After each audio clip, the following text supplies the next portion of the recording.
इसलिए निश्चित रूप से भागवत में नाचे। आजकल देखते हैं लोग डीजे पर ज्यादा नाच करते हैं, भागवत में कम नाचते हैं, लेकिन नहीं, भागवत में ही नाचना चाहिए। आइए मेरे साथ झूमते हुए नाचते हुए दोनों हाथ ऊपर उठा करके जोरदार जयकारा लगाएंगे।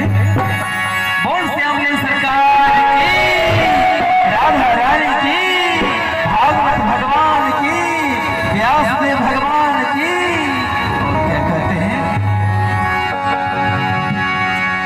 दिल दीवाना हो गया तेरा, दिल दीवाना हो गया।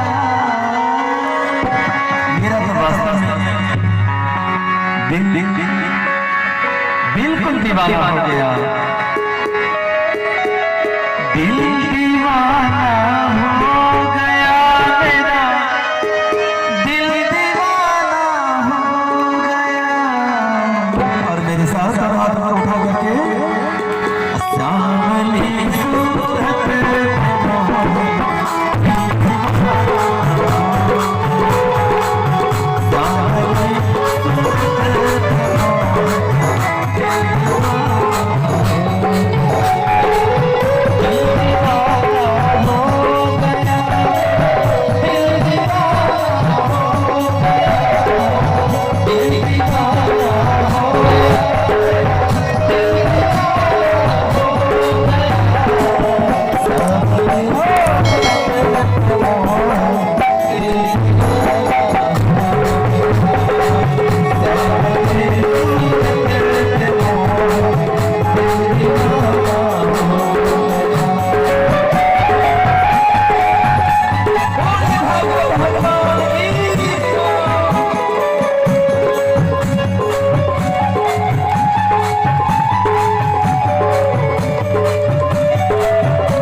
के सामने ध्रुव जी भी प्रकट